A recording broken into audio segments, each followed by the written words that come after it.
Olá a todos, para quem não me conhece, eu sou a Alice, tenho 21 anos e estou no quarto ano e vou-vos contar um bocadinho da minha experiência de voluntariado. Eu fiz voluntariado pelo Gás África, na Ilha do Sal, no verão de 2019, de 23 de julho a 17 de setembro, e partilhei esta experiência com mais 5 raparigas que é a minha comunidade. Há 2 anos, quando voltei, descrevi esta experiência como o meu país das maravilhas e acho que esta analogia continua a fazer bastante sentido, mesmo após 2 anos. E tal como a Alice da história, eu sinto que voltei uma pessoa diferente, mais crescida e com uma nova visão do mundo. Olá pessoal, eu sou a Zá e hoje venho falar-vos um pouco sobre a minha experiência de voluntariado internacional. Muitos de vocês se calhar já ouviram algumas histórias que vou contar aqui hoje, se calhar não. Eu simplesmente adoro falar sobre o assunto, por isso é muito provável que já tenham ouvido. Eu, no meu 12º, no final, antes de entrar para a universidade, fui a Timor com mais um grupo de estudantes e com alguns professores para uma comunidade perdida no meio das montanhas de Timor.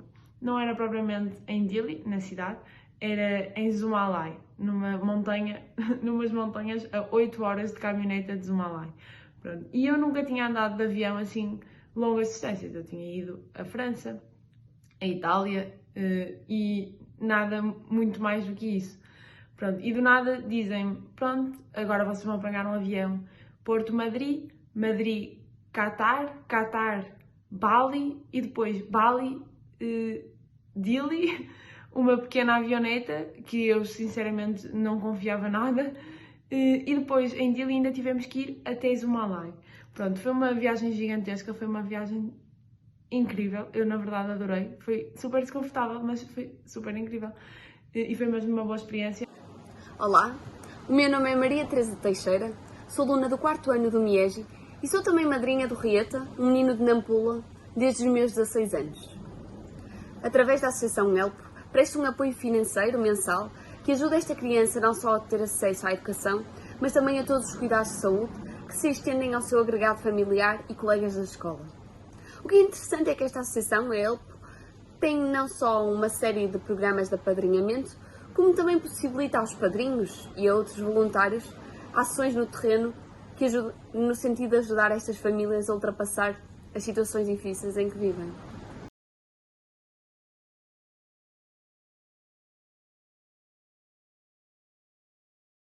É um bocadinho clichê, mas responder sempre a esta pergunta é um pouco difícil porque implica estar a comparar memórias e acho que todas elas foram importantes porque fazem parte da experiência.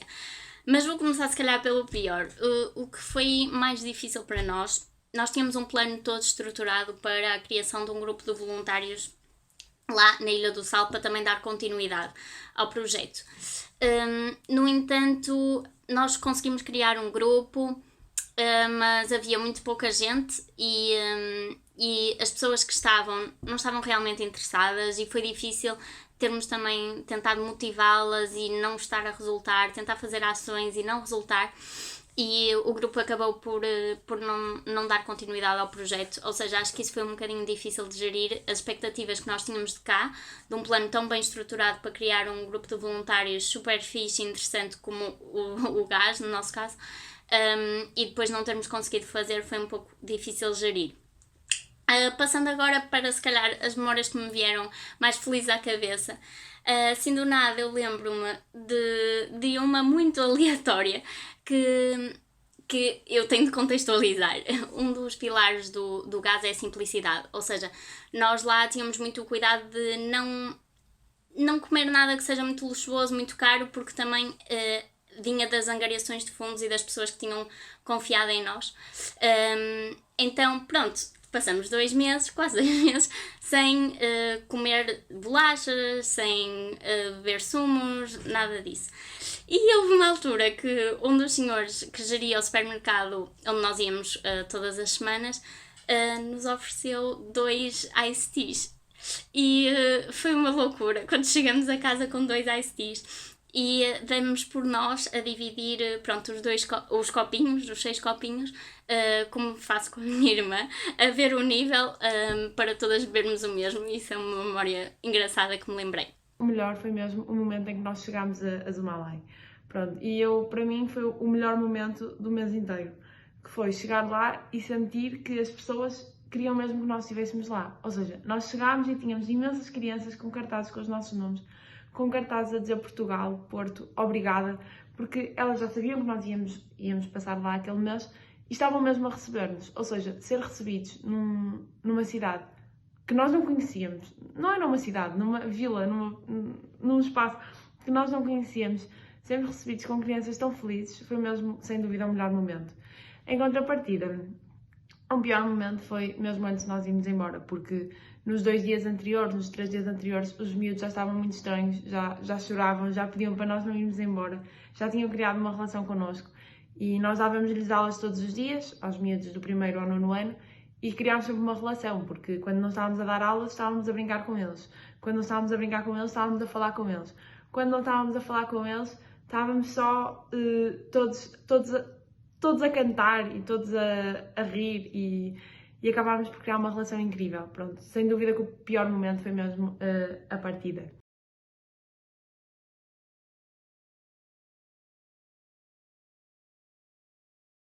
Pegaram aqui num ponto muito especial para mim, porque o voluntariado na cadeia foi, sem dúvida, o que eu gostei mais, por ser tão diferente e por realmente vermos um impacto.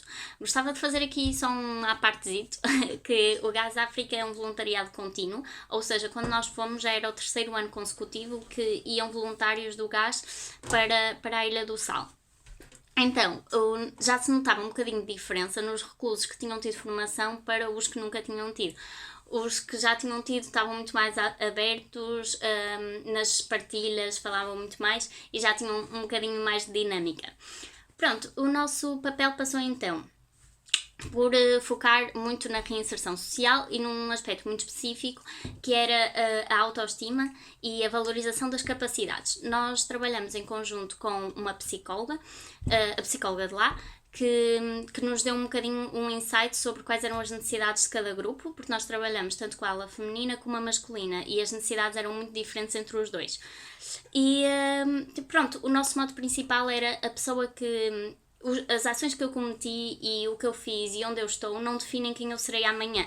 E era um bocadinho este espírito que nós queríamos incutir neles, passava um bocadinho por fazer algumas dinâmicas que não diretamente os fizessem perceber que, de facto, as pessoas que eles são hoje podem ser diferente da pessoa que ele quer ser amanhã e podem, sem dúvida, ter mais ambições.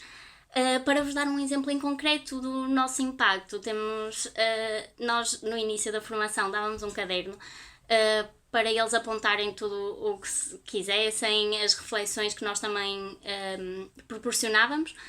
E no fim da formação, no fim dos 2 meses, um dos reclusos vem-nos entregar um caderno completamente escrito com todas as memórias dele e os objetivos que ele tinha para o futuro quando saísse.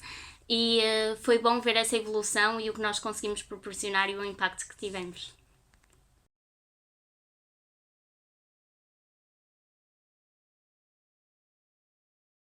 Em relação a esta questão, tenho alguns tópicos para falar e vou tentar ser muito concisa. A associação pela qual eu fiz voluntariado foi o Gás África e vou-vos dizer um bocadinho qual é que é o apoio que nos dão antes, durante e pós-missão. Antes missão, então, de novembro até maio, temos formações todas as terças-feiras de desenvolvimento pessoal, voluntariado, liderança, etc. Para além disso, há também momentos de voluntariado, cerca de 3 ou 4 ao longo do ano, e angariações de fundos. Estas angariações de fundos são muito importantes porque os custos são todos suportados pelo Gás África. Ou seja, para toda a habitação, alimentação, voos, transportes, materiais, etc., é tudo suportado com base nestas angariações de fundos. O voluntário só tem mesmo de pagar o passaporte, vacinas se for necessário e pronto, e depois custos pessoais lá, como lembranças, etc. Pronto. Além disso, o que é que eu tenho a dizer mais? Durante missão temos então 2 chamadas telefónicas por semana com as responsáveis de Portugal, em que vamos contando um bocadinho como é que está a correr a missão e elas nos apoiam no que for necessário. Pós-missão existem também mais 2 formações para, conseguirmos consolidar todas as emoções que foram passadas e integrar-nos novamente na nossa vida. Agora, falando um bocadinho da minha comunidade, que é como nós chamamos as pessoas que foram em missão connosco, foram mais 5 raparigas, ou seja, éramos 6, a viver uma espécie de quarto muito pequenino e a relação que nós criamos foi muito boa. Acho que acabas por conhecer as pessoas de uma forma muito diferente. Sinto que nos aproximamos mesmo muito, apesar de já nos conhecermos desde novembro. Durante esses 2 meses criamos uma ligação mesmo muito forte e continuamos a ver-nos e a encontrar-nos e a fazer videochamadas quase todos os meses e quando não é mais.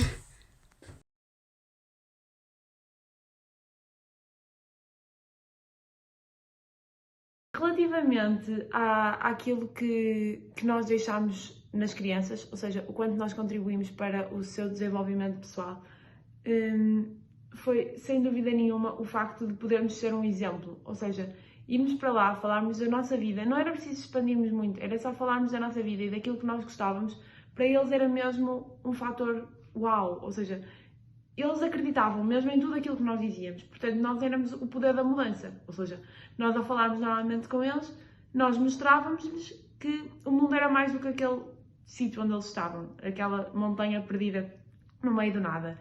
Então, muito mais do que aulas de português, que era o nosso maior objetivo, muito mais do que aulas de música e aulas de educação física, o que nós fomos lá foi falar sobre uma realidade que eles não conheciam, uma realidade que se calhar eles não iriam conhecer se não soubessem que existe. Ou seja, agora podem, quando crescerem, ser um bocado mais conscientes daquilo que existe fora de Zumalai.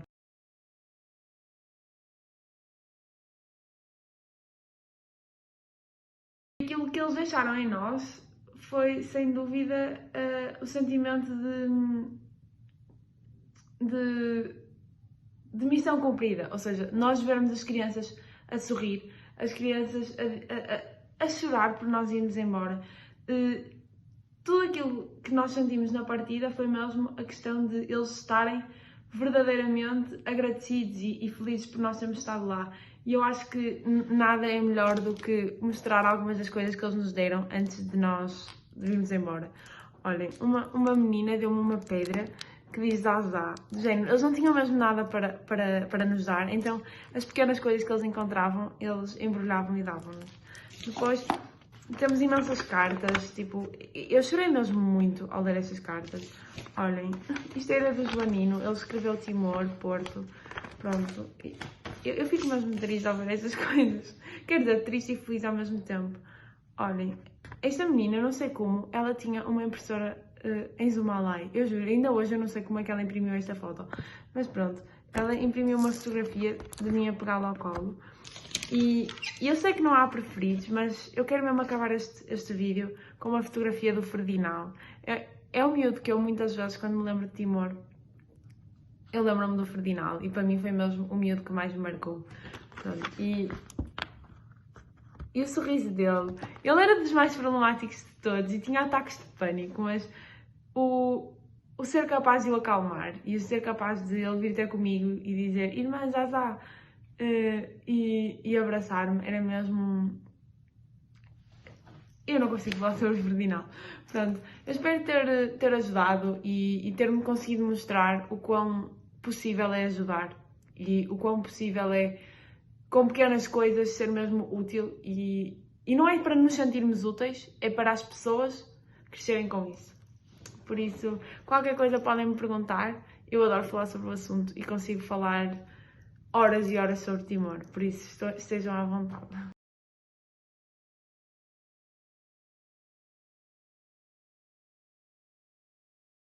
Bem, efetivamente é um pouco injusto focar-me naquilo que trouxe de bom à minha vida quando estamos a falar de um programa que é exclusivamente focado no outro, no ajudar a comunidade, estar ao serviço da comunidade, no sentido de esbater ou combater a escassez e as desigualdades entre os países mais pobres e os mais ricos e, sobretudo, facilitar o acesso à educação e à saúde que, infelizmente, ainda não são uma realidade nestes contextos socioeconómicos. Mas talvez o que pudesse dizer, de facto, o que de melhor trouxe à minha vida foi este sentimento de estar ao serviço do outro, de estar a possibilitar que estes meninos se coloquem num elevador social e que de facto possam sair das amarras da pobreza em que estão e poderem ter acesso a uma série de oportunidades que para nós são o normal, o trivial, mas que para eles estão num horizonte ainda muito longínquo e que só desta forma e com este tipo de ajudas e com a ajuda que felizmente outros voluntários conseguem dar no terreno é possível de ter.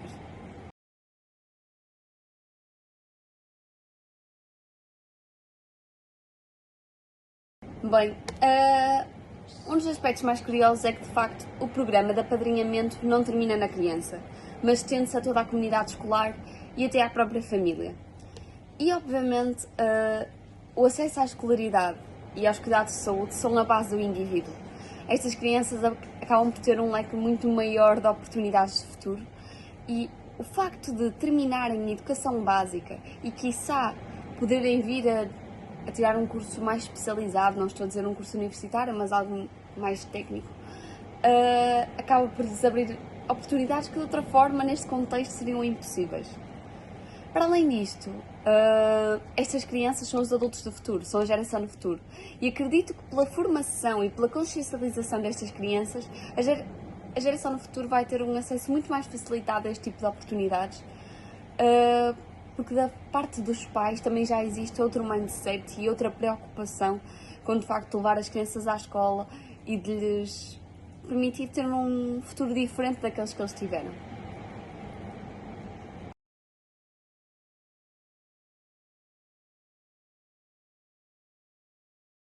Bem, apesar desta ajuda ser passiva e de muitas vezes deste lado ser sempre insuficiente, porque não estamos lá no terreno, não estamos de facto a vivenciar e a presenciar as vezes em que eles faltam,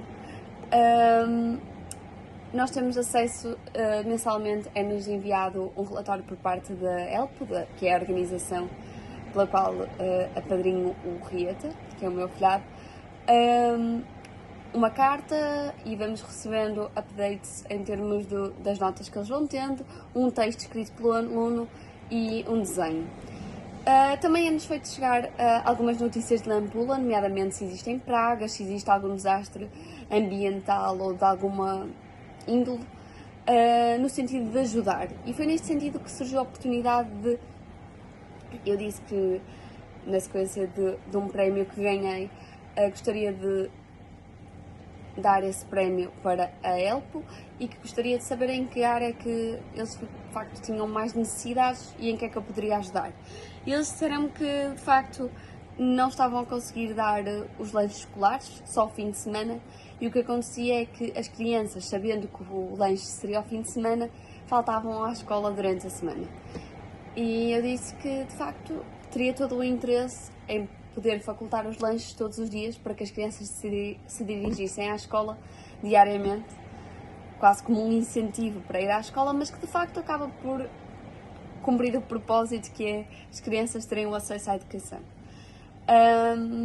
Mas sim, temos updates com bastante regularidade e existe uma oportunidade que é de sermos voluntários em Nampula, o que faz parte dos meus projetos futuros e que espero bem que se venha a concretizar.